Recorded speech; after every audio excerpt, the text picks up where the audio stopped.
ప్రార్థన. పరలోకమందున్న మమ్మల్ని కన్న తండ్రి, దయగలిగిన మా దేవ, కృప కలిగిన మా తండ్రి, పరిశుద్ధుడా, ప్రేమ స్వరూపి, అత్యంత ప్రేమ కనికరము కలిగిన మా కన్న తండ్రి, మీ ఘనమైన నామమునకు, శ్రేష్టమైన నామమునకు, ఉన్నతమైన శక్తి కలిగిన నామమునకు ప్రభు అయిన యేసుక్రీస్తు వారి పేరిట స్తుతులు స్తోత్రములు చెల్లిస్తున్నాం నాయన. తండ్రి, మరింతవరకు మమ్ములను మా కుటుంబాలను మీరెంతగానో కాచి కాపాడి ఆరోగ్యమును ఆయుష్ను మాకు ప్రసాదించి సజీవులుగా ఉంచి మీ సన్నిధికి చేర్చి మిమ్మల్ని ఆత్మతోనూ సత్యముతోనూ ఆరాధించే అవకాశమును, ఆత్మలను రక్షించే శక్తి కల వాక్యమును వినే గొప్ప భాగ్యమును మాకు ప్రసాదించిన విధానమును బట్టి క్రీస్తు వారి పేరిట మీకు స్తుతులు స్తోత్రములు చెల్లిస్తూ ఉన్నాము. తండ్రి, మీ దాసుడునైన నేను మీ పక్షముగా నిలబడి మీ గ్రంథములో నుండి మీ మాటలను మీ పిల్లలకు ఉపదేశించడానికి సిద్ధపడుతూ ఉండగా చెప్పగలిగే మంచి సమయోచితమైన జ్ఞానమును మీ ఆత్మ సహాయమును నాకు అందించండి తండ్రి. వినుచున్న మీ పిల్లలకు అర్థం చేసుకునే మనసును, గ్రహించే హృదయమును దయచేయండి నాయన. మీ మాటలు తండ్రి కేవలం విని విడిచిపెట్టేసే వారంగా ఉండకుండా విన్న మాటలను తండ్రి గ్రహించుకుని నాయన మా హృదయంలో భద్రపరుచుకుని ఆ మాటలకు లోబడి మీకు భయపడి మిగిలిన మా శేష జీవితం అంతా కూడా జగత్తు పునాది వేయబడక మునుపు ఎలా జీవించాలని కోరుకుని మాకు ఈ జీవితాన్ని ప్రసాదించారు తండ్రి.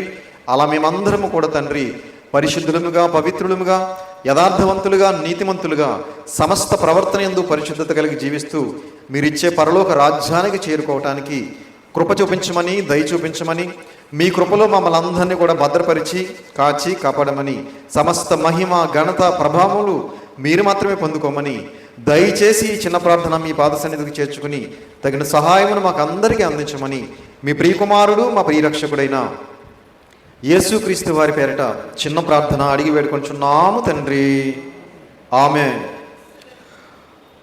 కూడి వచ్చినటువంటి సహోదరి సహోదరులందరికీ కూడా మన ప్రభువును రక్షకుడైన యేసుక్రీస్తు వారి పేరిట హృదయపూర్వకమైన వందనములు తెలియజేస్తున్నాను. అందరూ బాగున్నారు కదండి? సంతోషం. ఈరోజు ఒక మంచి పాఠాన్ని మనం నేర్చుకుందాం. ఈరోజు మనం నేర్చుకోబోయే పాఠం పేరు తోటలోని చెట్టువా, త్రోవ పక్కన చెట్టువా. తోటలోని చెట్టువా, త్రోవ పక్కన చెట్టువా అనే పాఠాన్ని నేర్చుకుందాం ప్రియులారా. చెట్ల గురించి మాకెందుకండి అంటారేమో. చెట్ల ద్వారా ఒక మంచి పాఠాన్ని ఈరోజు మనం నేర్చుకుందాం. తోటలోని చెట్టువా, త్రోవ పక్కన చెట్టువా. ప్రియమైన దేవుని పిల్లలారా, ఈ పశ్చిమ గోదావరి జిల్లాలో కానివ్వండి, ఈ డాక్టర్ బిఆర్ అంబేద్కర్ కోనసీమ జిల్లాలో కానివ్వండి, పచ్చని చెట్లతో చాలా ఆహ్లాదంగా ఈ రెండు జిల్లాలు ఉండటం మనందరికీ తెలుసు. కోనసీమ అనేసరికి కొబ్బరి తోటలతో కలకలలాడుతూ ఉంటుంది. ఏమండి? ఎక్కడ చూసినా కొబ్బరి చెట్లు ఎక్కువగా కనబడతాయి, కొబ్బరి తోటలు ఎక్కువగా మనకి కనబడతాయి. ఈ మధ్యకాలంలో చాలామంది ఏం చేస్తున్నారంటే చెట్లన్నీ కూడా నరికేసి సైట్లు చేసి ఫ్లాట్ల కింద అమ్మేసుకుంటున్నారు. రియల్ ఎస్టేట్ బిజినెస్ చేస్తున్నారు ఈరోజు. ఏమండి? కొబ్బరి తోటలన్నీ కూడా ఏమవుతున్నాయంటే కనుమరుగైపోతున్నాయి. చెట్లన్నీ కూడా నరికేస్తున్నారు. అలాగని కాపు కాయని చెట్లు కాదవి, కాపు కాసే చెట్లే. ఏమండి? ఇంకా చాలా సంవత్సరాల పాటు చక్కని కాపు కాసే చెట్లని నరికేసి సైట్లు చేసి అమ్మేస్తున్నారు. ప్రియమైన దేవుని వాళ్ళరా, చెట్లు నరకొద్దు, పర్యావరణాన్ని కాపాడండి అంటున్నారు ప్రభుత్వం వారు. ఏమంటున్నారు? చెట్లు నరక్కండి, పర్యావరణాన్ని కాపాడండి, చెట్లు ప్రగతికి మెట్లు అంటున్నారు. ఏంటంట? చెట్లు ప్రగతికి మెట్లు. ప్రియమైన దేవుని వాళ్ళరా, చెట్లు నరకొద్దు అని ప్రభుత్వం వారు ఈ మధ్యకాలంలో చెప్తున్నారు. చెట్లు నరకొద్దని ప్రభు ఎప్పుడో చెప్పాడు. ఒక్కసారి ఆ మాట మనం చూడగలిగితే ప్రసంగి గ్రంథము 10వ అధ్యాయం, ప్రసంగి గ్రంథము 10వ అధ్యాయము 9వ వచనాన్ని జాగ్రత్తగా చూడండి ప్రియమైన దేవుని వాళ్ళారా. ప్రసంగి గ్రంథము 10వ అధ్యాయము 9వ వచనం.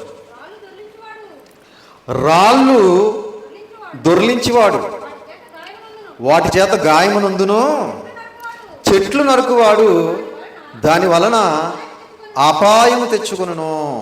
ప్రియమైన దేవుని వాళ్ళారా, చెట్లు నరుకువాడు దాని వలన అపాయము తెచ్చుకొనును.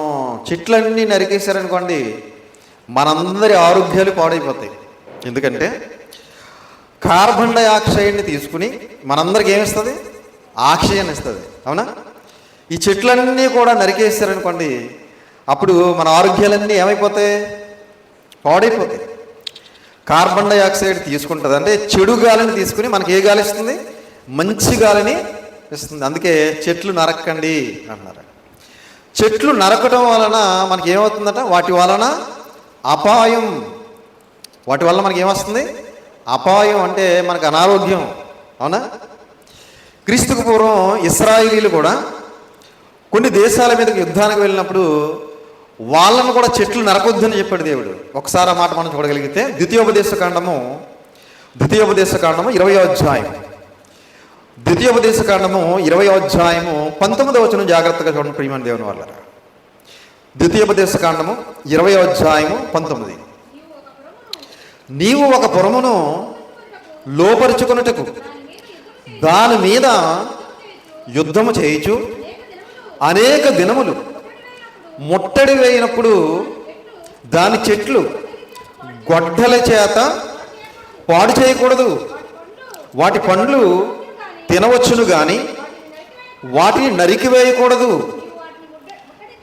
నీవు వాటిని ముట్టడించుటకు పొలములోని చెట్లు నరులా. చాలు చాలు తీసారా?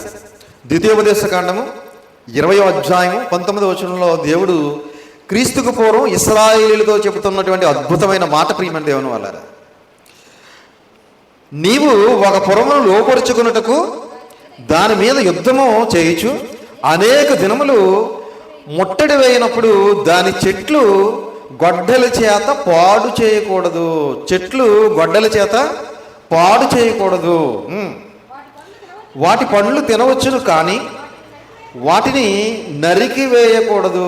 వాటి పండ్లు తినవచ్చును కానీ వాటిని నరికి వేయకూడదు అని దేవుడు క్రీస్తుకు పూర్వమే కొన్ని వేల సంవత్సరాల క్రితమే దేవుడు ఈ మాటను తెలియజేశాడు.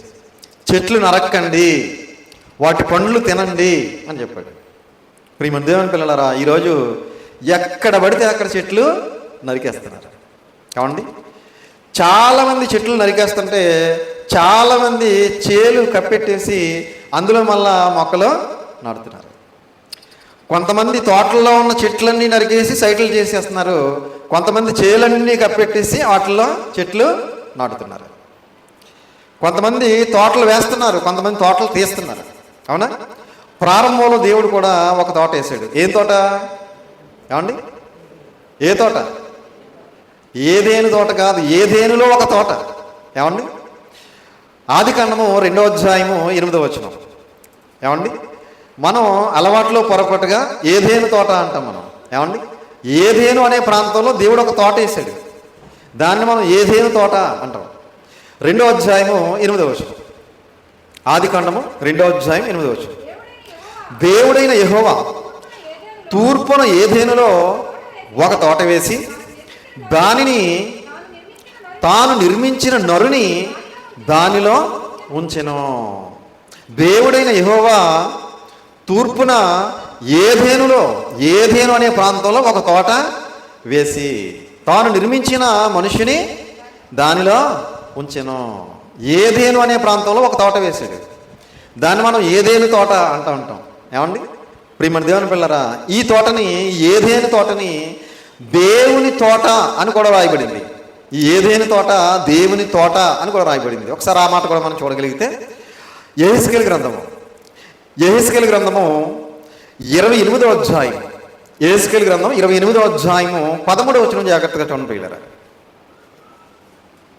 యెహెజ్కేలు గ్రంథము 28వ అధ్యాయము 13వ వచనం.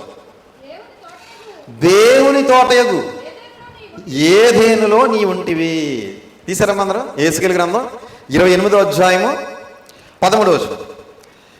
దేవుని తోటయగు ఏదేనులో నీవు ఉంటివి. అంటే ఏదేనులో దేవుడు వేసినటువంటి తోట దేవుని తోట అని చెప్తున్నాడు గ్రంథకర్త. ఏమండి? ఎవరి తోటది? దేవుని తోట. ఆ తోటలో మొట్టమొదటి మానవులు ఎవరున్నారు? ఆదాము, అవ్వ. దేవుడు ఆ తోట చెట్ల ఫలములలో ప్రతి దానిని నిర్భయంగా తినొచ్చు అని చెప్పాడు. ఒకే ఒక్క చెట్టు ఫలములు తినొద్దన్నాడు. మంచి చెడ్డల తెలివినిచ్చి వృక్ష ఫలములను నీవు తినకూడదు, వాటిని తినవు నీవు నిశ్చయముగా చచ్చెదవు అని దేవుడు తెలియజేస్తే వాళ్ళు ఏం చేశారు? అపవాదిగాడి మాటలు విని దేవుడు ఏదైతే వద్దు అన్నాడో దాన్ని చేసి పాపం చేశారు. తర్వాత దేవుడు ఏం చేశాడు? ఆ తోటలో నుంచి గెంటు వేశాడు. గెంటు వేసిన తర్వాత సంతానం అభివృద్ధి చెందింది. తర్వాత వాళ్ళందరూ కూడా భయంకరమైనటువంటి పాపాత్ములుగా మారిపోవటం, తర్వాత దేవుడు జలప్రలయం రప్పించటం, తర్వాత మరలా నోవహు కుటుంబం ద్వారా మరి జనం అభివృద్ధి చెందటం, తర్వాత మరలా అబ్రహాం గారికి మరి ఇస్సాకు గారు పుట్టడం, ఇస్సాకు గారికి యాకోబు గారు పుట్టడం, యాకోబు గారికి మరలా 12 మంది సంతానం కలగడం, ఆ 12 మంది గోత్రకర్తలు ఐగుప్తు దేశంలో మరి లక్షలాది మందిగా అభివృద్ధి చెందటం, అప్పుడు పాలుతేనలు ప్రవహించే దేశానికి మోషే అనే గొప్ప నాయకుడిని పుట్టించి ఆ బానిసత్వ బ్రతుకు నుంచి విడిపించి ఆ పాలుతేనలు ప్రవహించే దేశానికి నడిపించడం, ఇదంతా మనందరికీ తెలుసు. ఈ లక్షలాది మంది ఇశ్రాయేలీలందరినీ కూడా కొంతకాలం తర్వాత దేవుడు దేనితో పోలుస్తున్నాడు ఒకసారి మన బైబిల్ గ్రంథంలోకి వెళ్ళి చూడగలిగితే, యెషయా గ్రంథము 5వ అధ్యాయం, యెషయా గ్రంథము 5వ అధ్యాయము 7వ వచనం జాగ్రత్తగా చూడండి ప్రియులారా. యెషయా గ్రంథము 5వ అధ్యాయము 7వ వచనం. అందరూ తీయాలి, అందరూ చూడాలి, జాగ్రత్తగా వినాలి. యెషయా గ్రంథం 5వ అధ్యాయం 7వ వచనం. ఇశ్రాయేలు వంశము సైన్యములకు అధిపతికి యెహోవా ద్రాక్ష తోట. ఇశ్రాయేలీల సైన్యము, ఇశ్రాయేలీల వంశము సైన్యములకు అధిపతికి యెహోవా ద్రాక్ష తోట. యోధా మనుషులు ఆయనకిష్టమైన వనము, ఆయనకిష్టమైన వనము. ప్రియమైన దేవుని పిల్లల, ఇశ్రాయేలీలందరినీ కూడా దేవుడు ద్రాక్ష తోటతో పోలుస్తున్నాడు. ఏ తోట? ద్రాక్ష తోట. ఇక్కడ మీకు ఒక విషయాన్ని జ్ఞాపకం చేస్తాను. ప్రియమైన దేవుని వల్లరా, తోటలో ఉన్నటువంటి చెట్టుకి త్రోవ పక్కన ఉన్నటువంటి చెట్టుకి తేడా ఉందండి? తోటలో ఉన్న చెట్టుకి త్రోవ పక్కన ఉన్నటువంటి చెట్టుకి తేడా ఉందా? ఉందా? ఉంది. తోటలో ఉన్న చెట్టుకి తోటమాలి ఉంటాడు, త్రోవ పక్కన ఉన్నటువంటి చెట్టుకి తోటమాలి ఉండడు. తోటలో ఉన్న చెట్టుకి చుట్టూ కంచె ఉంటుంది, తోట పక్కన ఉన్నటువంటి త్రోవ పక్కన ఉన్నటువంటి చెట్టుకి కంచె ఉండదు. ఉంటుందండి? తోటలో ఉన్న చెట్టుకి కంచె ఉంటుంది, త్రోవ పక్కన ఉన్నటువంటి చెట్టుకి కంచె ఉండదు. తోటలో ఉన్న చెట్టుకి తోటమాలి చుట్టూ తవ్వుతాడు, ఎరువేస్తాడు, నీరు పెడతాడు. త్రోవ పక్కన ఉన్న చెట్టుకి ఎవరో తవ్వరు, ఎవరో ఎరువేయరు, ఎవరో నీళ్లు వేయరు. తోటలో ఉన్నటువంటి చెట్టుకి భద్రత ఉంది, త్రోవ పక్కన ఉన్నటువంటి చెట్టుకి భద్రత లేదు. త్రోవ పక్కన ఉన్నటువంటి చెట్టుని మేకలు కానివ్వండి, గొర్రెలు కానివ్వండి, గేదెలు కానివ్వండి వచ్చి తినేసే అవకాశం ఉంది, తొక్కేసే అవకాశం ఉంది, అవునా?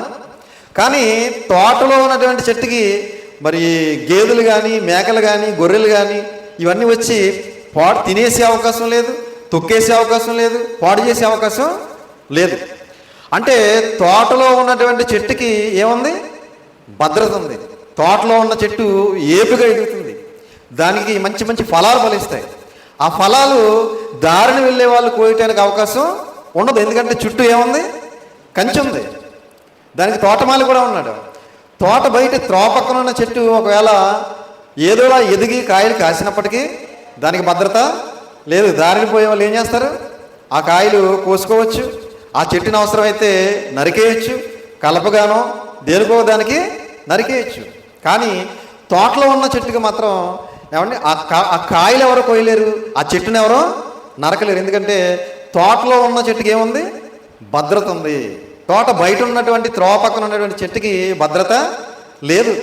కనుక ప్రియమైన దేవుని వాళ్ళరా, తోటతో పోలుస్తున్నాడు దేవుడు ఎవరిని? ఇశ్రాయేలీలందరూ కూడా ఎవరట? ఒకసారి మళ్ళా చదవండి వచ్చిన. ఇశ్రాయేలు వంశము సైన్యములకు అధిపతియగు యెహోవా ద్రాక్ష తోట. ప్రియమైన దేవుని వాళ్ళరా, ఇశ్రాయేలు అందరూ కూడా దేవునికి ద్రాక్ష తోట అన్నాడు. యేసుక్రీస్తు వారిని కూడా ఒక మొక్కతో పోల్చాడు. యేసుక్రీస్తు వారిని కూడా ఒక మొక్కతో పోల్చాడు. చూస్తారా? ఇదే యెషయా గ్రంథం 53వ అధ్యాయం. యెషయా గ్రంథం 53వ అధ్యాయం 2వ వచనం జాగ్రత్తగా చూడండి ప్రియులారా. ఈ 53వ అధ్యాయం అంతా యేసుక్రీస్తు వారి కోసమే. ఏమండి? 53:2 లేత మొక్కవలెను, ఎండిన భూమిలో మొలిచిన మొక్కవలెను అతడు ఆయన ఎదుట పెరిగెను. ఎవరు? యేసుక్రీస్తు వారి గురించి రాయబడినటువంటి మాట ఇది. అధ్యాయం అంతా కూడా ఎవరి కోసం? యేసుక్రీస్తు వారి కోసమే. ఆయన ఎలా పెరిగాడట? మరలా లేత మొక్కవలెను, ఎండిన భూమిలో మొలిచిన మొక్కవలెను అతడు ఆయన ఎదుట పెరిగెను. యేసుక్రీస్తు వారు కూడా మాట మాట్లాడతారు. నేను నిజమైన ద్రాక్ష వల్లెని నా తండ్రి వ్యవసాయకుడు అంటారు.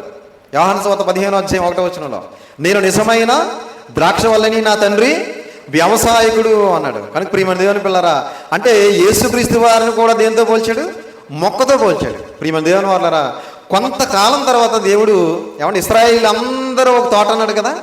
ఇశ్రాయేలు మాత్రమే దేవునికి తోట. కొంతకాలం తర్వాత దేవుడు ఏం చేయాలనుకున్నాడంటే ఒక తోట వేయాలనుకున్నాడు. ఆ తోటలోకి అందరూ రావాలనుకున్నాడు. ఏమండి? కొంతకాలం తర్వాత దేవుడు ఒక తోట వేయాలనుకున్నాడు. ఆ తోటలోకి అందరూ రావాలి, అందరూ తోటలో ఉండాలని ఏం చేశాడు దేవుడు చూడగలిగితే దానియేలు గ్రంథము 2వ అధ్యాయం, దానియేలు గ్రంథం 2వ అధ్యాయము 44 వచనం జాగ్రత్తగా చూడండి ప్రియులారా. దానియేలు గ్రంథం 2వ అధ్యాయం 44. దానియేలు గ్రంథము 2వ అధ్యాయము 44.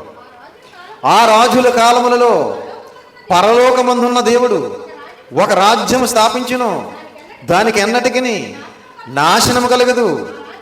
ఆ రాజ్యము దానిని పొందిన వారికి కాక మరి ఎవరికి చెందదు.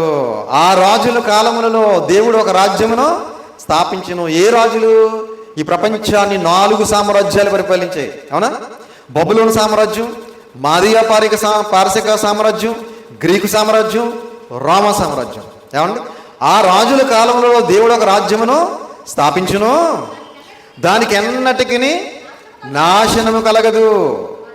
ఆ రాజ్యము దాన్ని పొందిన వారికే కాక మరి ఎవరికి చెందదు. ఆ రాజ్యము దాన్ని పొందిన వారికి కాక మరి ఎవరికి చెందదు. ప్రియమైన దేవుని పిల్లరా, ఇప్పుడు ఆయన ఆయన ఆయన తోట ఏదో తెలుసా? దేవుని తోట. ఏమంటే ఇప్పుడు ప్రస్తుతం దేవుని తోట ఎవరు అంటే క్రీస్తు స్వరక్తమిచ్చి సంపాదించిన సంఘం. ఒకప్పుడు ఇశ్రాయేలు అందరూ దేవునికి తోటగా ఉన్నారు. కానీ క్రొత్త నిబంధనకు వచ్చేసరికి దేవుడు ఒక రాజ్యాన్ని స్థాపించాడు. దానినే క్రీస్తు సంఘంగా క్రొత్త నిబంధనలో తెలియజేశాడు.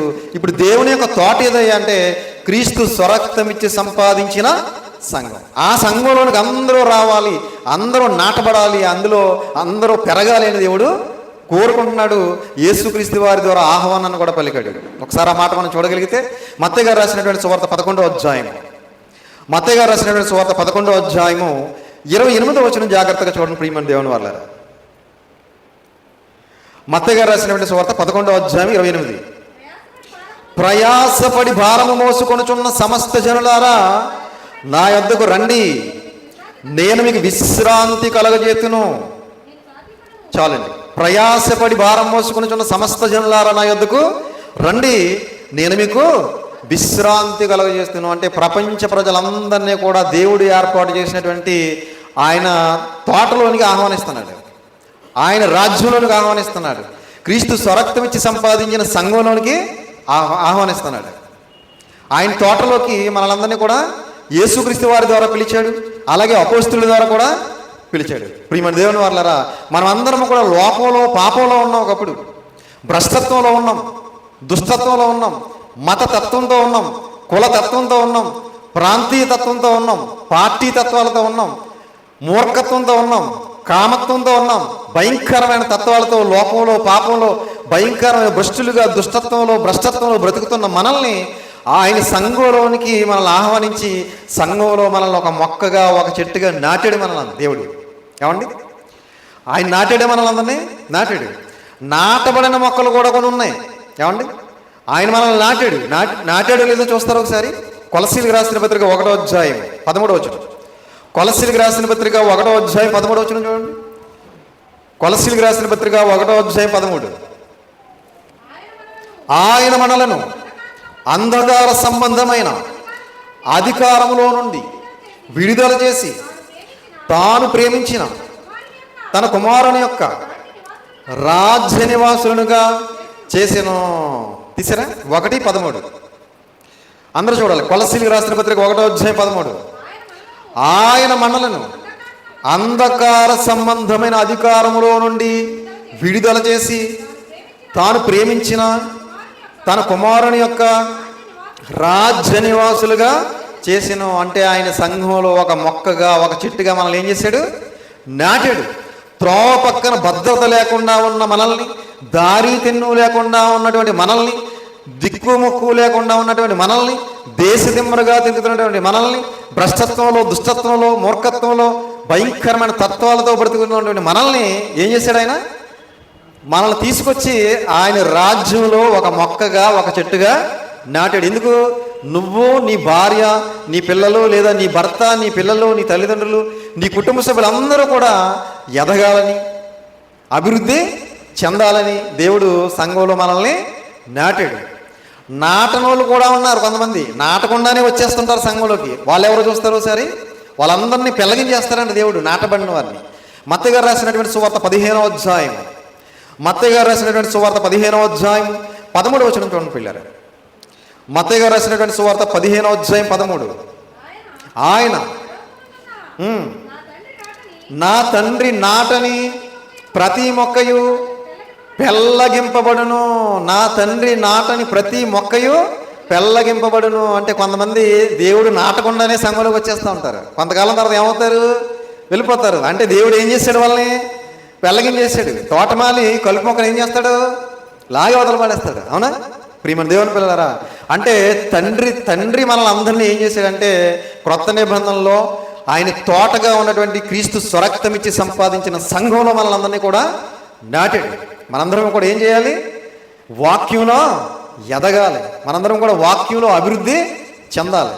కాబట్టి ప్రియమైన దేవుని వల్లరా తండ్రి చేత నాటబడినటువంటి కొంతమంది ఉంటారు, దుష్టులు. సంఘంలోకి వస్తారు, వాళ్ళు దుర్మార్గులు. వాళ్ళు ఇంకా పాత రోత జీవితాన్ని మానరు, ఆ పాపపు క్రియలు విడిచిపెట్టరు, కానీ సంఘంలో కొనసాగుతూ ఉంటారు. కొంతకాలం తర్వాత దేవుడు ఏం చేస్తాడంటే వాళ్ళందరినీ ఏం చేస్తాడు? పెళ్ళగించేస్తాడు. ఆటోమేటిక్గా వాళ్ళు మళ్ళీ లోకంలోకి, పాపంలోకి వెళ్ళిపోతారు. కనుక ప్రియమైన దేవుని పిల్లరా, మనలందరినీ కూడా ఎక్కడో త్రోవ పక్కన ఉన్నాం. మనందరం కూడా భద్రత లేకుండా ఉన్నాం. ఏమంటే తోట మాలి లేకుండా ఉన్నాం. మనల్ని పట్టించుకునే నాదుడు లేకుండా ఉన్నాం. మనందరినీ కూడా మరి ఎందుకు పనికిరాని వారిగా ఉన్నటువంటి మనల్ని దేవుడు ఏం చేశాడంటే తన సంఘంలోనికి, క్రీస్తు స్వరక్తం ఇచ్చి సంపాదించిన తన సంఘంలో ఒక మొక్కగా మనల్ని ఆహ్వానించి అందులో మనల్ని ఏం చేశాడంటే నాటాడు ఆయన. ఇప్పుడు తోటమాలి ఎవరు మరి? ఏమండి తోటమాలి ఎవరో చూద్దాం ఒకసారి. తిమోతికి రాసినటువంటి 2వ పత్రిక 4వ అధ్యాయం. తిమోతి గారికి రాసినటువంటి 2వ పత్రిక 4వ అధ్యాయము 2వ వచనం నుంచి 4వ వచనం వరకు జాగ్రత్తగా చూడండి పిల్లలు. తిమోతి గారికి రాసిన 2వ పత్రిక 4వ అధ్యాయము 2వ వచనం నుంచి 4వ వచనం వరకు. వాక్యమును ప్రకటించము, సమయమందును అసమయమందును ప్రయాసపడుము. అపోస్తలుడైన పౌలు గారు తిమోతి గారికి రాస్తున్నారు. తిమోతి గారు ఎవరు? క్రీస్తు సంఘ సువార్థికుడైన, అవునా, క్రీస్తు సంఘానికి ఎవరో తిమోతి గారు ఎవరో? సువార్థికుడైనటువంటి తిమోతి గారితో ఏమంటే పౌలు గారు చెబుతున్నారు 2వ వచనం, వాక్యమును ప్రకటించము, సమయమందును అసమయమందును ప్రయాసపడము. అంటే సువార్థికుడు ఎవరు? ఇప్పుడు తోటమాలి. సంఘంలో మీరందరూ మొక్కలైతే, చెట్లయితే, ఈ సంఘానికి సువార్థికుడిగా ఉన్నటువంటి వ్యక్తి తోటమాలి. ఇప్పుడు ఇక్కడ తిమోతి గారు ఎవరంటే క్రీస్తు సంఘానికి తోటమాలి. తోటమాలితో పౌలు గారి ద్వారా దేవుడు తెలియజేస్తున్నమాట. ఏమంటున్నాడు? వాక్యమును ప్రకటించము, వాక్యాన్ని ప్రకటించము, సమయమందును అసమయమందును ప్రయాసపడము. ప్రయాసపడతాడు తోటమాలి. సంఘ సేవకుడు, సువార్థికుడు ఏం చేస్తాడు? క్రీస్తు సంఘ సువార్థికుడు ప్రయాసపడతాడు. మీరందరూ ప్రయాసపడతారు. ఎవరి కోసం? మీకోసం, మీ పిల్లల కోసం, లోకంలో ఉన్న ధనం కోసం, ఆస్తుల కోసం, మీ అందరి కోసం సువార్థికుడు, తోటమాలిగా ఉన్నటువంటి సువార్థికుడు దేనికోసం ప్రయాసపడతాడు? మిమ్మల్ని అందరినీ కూడా ఏమైనా సరే వాక్యంలో ఆత్మీయంగా అభివృద్ధి చెందించాలి, విశ్వాసంలో అభివృద్ధి చెందించాలి, మిమ్మల్ని అందరినీ కూడా పరిశుద్ధులుగా బ్రతికేవారుగా తీర్చిదిద్దాలి, మిమ్మల్ని అందరినీ పరలోకానికి నడిపించాలని తోటమాలిగా ఉన్నటువంటి సువార్థికుడు ప్రయాసపడతాడు. అవునా? కింద కదండి. సంపూర్ణమైన దీర్ఘశాంతముతో ఉపదేశించుచు ఖండించుము, గద్దించుము, బుద్ధి చెప్పుము. తోటమాలి ఏం చేయాలి? ఏమండి? ఎరువేయాలి, నీరు పెట్టాలి, దాన్ని జాగ్రత్తగా కాపాడాలి చెట్టుని. అలాగే సువార్థికుడు కూడా సంఘాన్ని ఏం చేయాలి? ఖండించాలి, గద్దించాలి, బుద్ధి చెప్పాలి, సరిచేయాలి వాళ్ళు. ఏమండి? ఖండిస్తే ఎవరైనా వింటున్నారండి? గద్దిస్తే ఎవరైనా తట్టుకుంటున్నారండి? బుద్ధి చెప్తే ఎవరైనా ఊరుకుంటున్నారండి? సంఘ సేవకుడి మీద తిరుగుబాటు చేస్తున్నారు, తోటమాలికే ఎదురు చెప్తున్నారు. కనుక ప్రియమైన దేవుని పిల్లరా, మనకి బుద్ధి చెప్పేవాడు ఉండాలి, మనకి ఖండించేవాడు ఉండాలి, మనకి గద్దించేవాడు ఉండటం మనకి ఆశీర్వాదకరం. ప్రియమైన దేవుని వాళ్ళారా, బయట మనకి ఎవరన్నా బుద్ధి చెప్తారండి? బయట ఎవరన్నా మనల్ని ఖండిస్తారా? బయట ఎవరన్నా మనల్ని గద్దిస్తారా? బయట ఎవరన్నా మన వాక్యం చెప్తారా?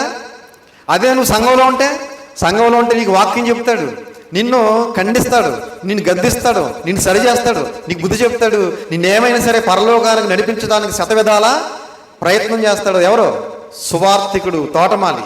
కనుక ప్రియమైన దేవుని పిల్లరా, ఈరోజు సంఘానికి రావడానికే చాలామంది ఇష్టపడట్లేదు, వాక్యం వినడానికి ఆసక్తి చూపించట్లేదు, సంఘంలో మరి సత్కార్యాలు చేయడానికి ముందుకు రావట్లేదు, సంఘంలో దేవుని కోసం ఉన్నతమైన పాటలు పాడి మహింపరిచి గణపరిచి దేవుణ్ణి స్తుతించేవారు కరువైపోతున్నారు ఈరోజు.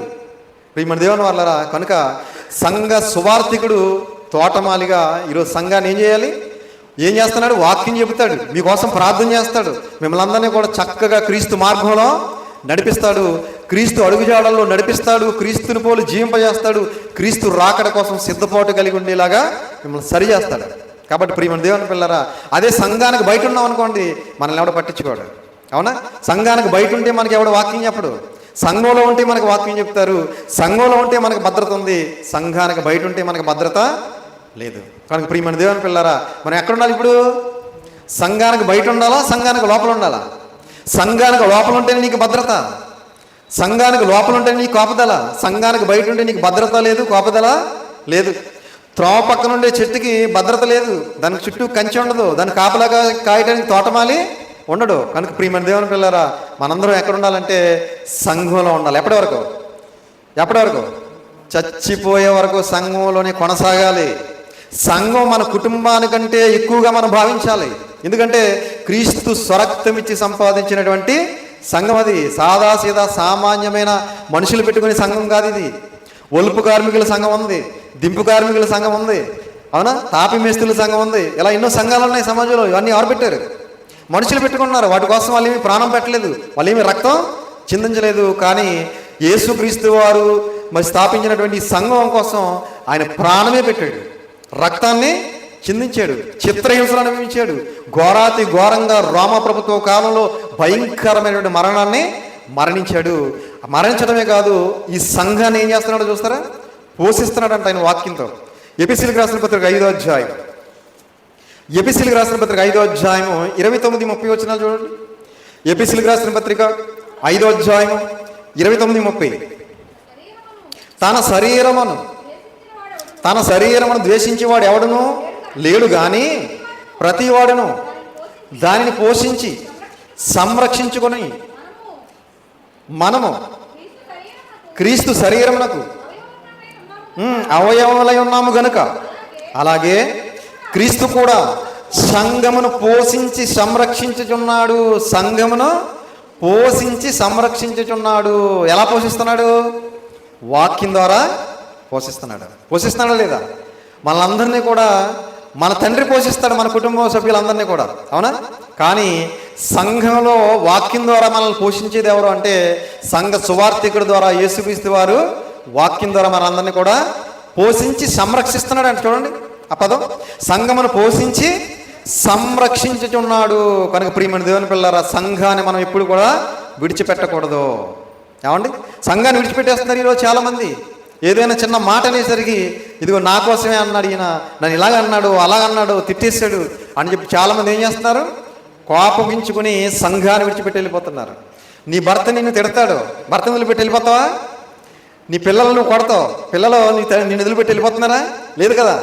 కుటుంబంలో మనల్ని ఎవరు తిట్టినా కొట్టినా మనం కుటుంబాన్ని విడిచిపెట్టి వెళ్ళట్లేదు.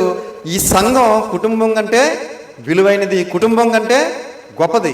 కనుక ప్రియమైన దేవుని వల్లరా సంఘాన్ని విడిచిపెట్టి మనం ఎప్పుడు కూడా ఎక్కడికి వెళ్ళకూడదు. సంఘంతో సహవాసం కలిగి ఉండాలి.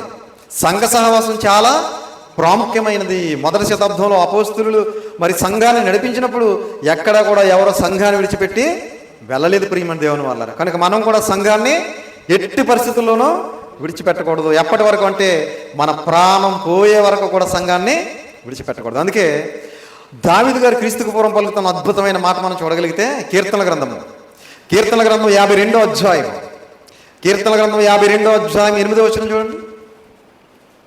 కీర్తనల గ్రంథము 52వ అధ్యాయం 8. నేనైతే దేవుని మందిరములో పచ్చని ఒలీవ చెట్టు వలె ఉన్నాను. నేనైతే దేవుని మందిరంలో ఎలా ఉన్నాను? పచ్చని ఒలీవ చెట్టు వలె ఉన్నాను. ఎండిపోయిన చెట్టులా కాదు, ఎలాగా? పచ్చని ఒలీవ చెట్టు వలె ఉన్నాను. మనం కూడా అలాగే ఉండాలి సంఘంలో. ఏమండి? పచ్చని ఒలీవ చెట్టు వలె ఉండాలి. మనం కూడా ఎదగాలి, దినదినము విశ్వాసంలో ఎదగాలి, భక్తిలో ఎదగాలి, మన వాక్యంలో నేర్చుకోవడంలో ఎదగాలి. మనందరం కూడా దేవుని కోసం ఉన్నతమైన కార్యక్రమాలు, ఉత్తమమైన కార్యక్రమాలు చేయడంలో ఎదగాలి. రోజు రోజుకి దిగజారిపోతున్నారు ఈరోజు, అవునా? రోజు రోజుకి దేవునికి దూరం అయిపోతున్నారు తప్ప ఎదిగే వాళ్ళు లేరు, అవునా? ప్రియమైన దేవుని పిల్లరా, అందుకే ఇదే దావీదు గారు పలుకుతున్న మరొక అద్భుతమైన మాట. కీర్తన గ్రంథం 92వ అధ్యాయం 12-13 వచనాలు. కీర్తన గ్రంథము 92వ అధ్యాయము 12-13. నీతిమంతులు ఖర్జూర వృక్షం వలె మొవ్వువేయుదురు, లెబనోను మీది దేవదారు వృక్షం వలె వారు ఎదుగుదురు. యెహోవా మందిరంలో నాటబడిన వారై, యెహోవా మందిరంలో నాటబడిన వారై వారు మన దేవుని ఆవరణంలో వర్ధిల్లుదురు. దేవుని ఆవరణం అంటే దేవుని సంఘంలో ఏం చేయాలి? మనం వర్ధిల్లాలి. వర్ధిల్లడం అంటే డబ్బులు సంపాదించడం కాదు, ఆస్తులు కూడగట్టడం కాదు, ఏమండి మేడ మిద్దులు సంపాదించడం కాదు. వాక్యంలో అభివృద్ధి చెందాలి, విశ్వాసంలో అభివృద్ధి చెందాలి, ఆత్మీయంగా అభివృద్ధి చెందాలి, దేవుని కోసం పరిశుద్ధత కలిగి పవిత్రత కలిగి బ్రతకడంలో అభివృద్ధి చెందాలి. అలా మనం సంఘంలో అభివృద్ధి చెందుతూ మన కుటుంబ సభ్యులందరినీ కూడా మనం ఎదుగుతూ దేవుని కోసం ఉన్నతంగా బ్రతికినప్పుడే మనందరం కూడా దేవుడున్న లోకానికి చేరుకుంటాం. కాబట్టి అందరూ కూడా సంఘంలో ఉండాలని, సంఘ సహవాసంలో ఉండాలని, సంఘంలో ఎదగాలని, సంఘంలోనే మన తుదిశ్వాస విడిచిపెట్టే వరకు కూడా మన జీవితాన్ని కొనసాగించి దేవుడిచ్చే నిత్యరాజ్యానికి దేవుని మాటల ద్వారా బాటలు వేసుకోవాలని ప్రేమపూర్వకంగా తెలియజేస్తూ ఈ మాటలు ముగిస్తున్నాను. తలల వంచండి, చిన్న ప్రార్థన చేసుకుందాం. ప్రార్థన. పరలోకమందున్న మమ్మల్ని కన్న తండ్రి, దయగలిగిన మా దేవ, కృప కలిగిన మా తండ్రి, మీ ఘనమైన నామమునకు, శ్రేష్టమైన నామమునకు ప్రభు అయిన యేసుక్రీస్తు వారి పేరిట స్తుతులు స్తోత్రములు చెల్లిస్తున్నాం నాయన. తండ్రి, మీరు ఇంతవరకు మీ పరిశుద్ధ గ్రంథంలో నుండి ఎన్నో విలువైన మాటలు, అమూల్యమైన మాటలు మేమందరం విన్నాం తండ్రి.